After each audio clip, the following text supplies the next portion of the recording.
If this color doesn't pop on camera, then I don't know what does. Hi, I'm Jillian Mealy, news anchor for 18 years, here to tell you what I learned after all that time of being on camera. Starting with color.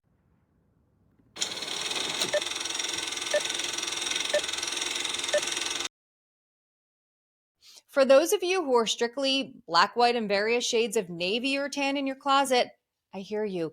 Deep down, I am one of you. But on camera, this is an entirely different world. Don't get me wrong. I wear black on camera sometimes. If you go back and look at other videos, you will see me in black, mainly out of laziness to find and steam an outfit that's better. But I also wear it at the risk of knowing that it doesn't look as great. And sometimes, you know what? I'm okay with it. Not today. We're going to be bright today. Here are some of the rules for on camera. Solid color and a different color than your background because you don't want to blend in with it and become one with the wall. No pattern, as it can be super distracting. Men, pattern on your tie is fine. Try to keep it minimal. Pattern takes away from your face and what you are saying, especially when all that you're wearing is pattern all over. It can be way too much, like this. See what I mean? Way too much. And honestly, it's distracting. That's not what you want. Whew, okay, back to color now. I'm going to run through a few different colors to give you a sense of how things look and to show you what I mean by not wanting to become one with the wall and blend in with your background. Like, truthfully, I kind of do a little bit when I'm wearing black because my background is dark. Now, of course, every setting, every backdrop, and every message is different. So you find what works best for you while keeping in mind that the overarching rule is to embrace a pop of color when the tone of what you are saying allows for it. As an example, when I was working in the news and anchoring a show, if we were covering really serious breaking news, I wouldn't wear something like this. I would wear something a bit more sort of conservative and serious, probably something darker in color, just to match the tone of what I was talking about. Okay, next up is lighting. This is the ultimate wow factor, an immediate confidence booster. Let me show you this very same shot with no lighting and just the ceiling light on in my office. Whoa, what a difference. It's night and day. I will give you sort of the play-by-play of the light situation that I have in here. I have a big professional studio level key light that's in front of me. If you want a more cinematic or dramatic feel, some people put the key light at like a 45-degree angle so it kind of lights half of your face and casts shadows on the other half, giving a real dramatic feel with some depth there. That is beautiful and great, but it's not what I like for videos like this. I like just the overall light to be bright, to pop on the camera so that you feel like you're in the same room with me. So in addition to the key light, I have two lights on either side that are sort of my accent lights, and they're a pinkish purplish hue. That's what lights my background. I like to give that background a little bit of spice, if you will. I like it to be energizing for when you're watching these videos. And I think the color gives it that feel. I also have a light above my head and to the back, okay, behind me. And that is a light that sort of just shines a little bit down on me, creating a separation between me and my background.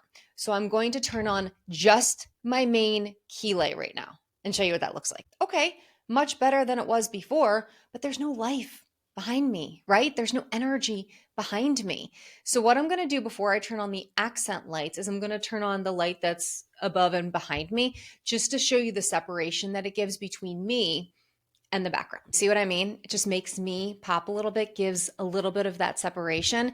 Now I'll turn on both of the accent lights. I feel like I'm whole again.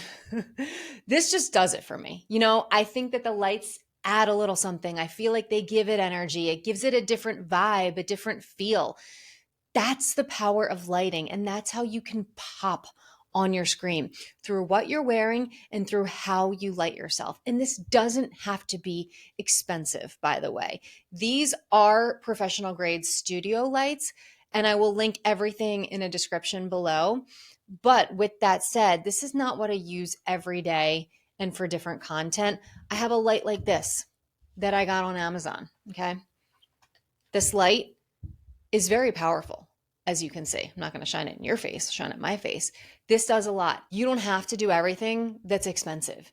You can have a great lighting setup in the budget that is right for you. So keep that in mind. By the way, this light that I got on Amazon, this attaches, it has a clip, it attaches to my cell phone. There we go. Attaches to my cell phone. So when I'm shooting content for social media, reels, shorts, things like that, and I'm kind of on the go, my daily life, 100% of the time, this is what I'm using. So keep in mind that depending on the type of video you're shooting is the type of light that you will want. If you want more professional grade videos, say for a business website or something like that, then you might want to splurge a little bit. But if it's for your everyday, you can make yourself pop on camera without spending a ton of money. The important part is to light yourself, because that does make a huge difference. Okay, so the third tip is a quick tip about makeup. And for those of you who are watching who aren't interested in that, please subscribe before you exit stage left so that you don't miss any of my other tips and videos that maybe don't pertain to makeup.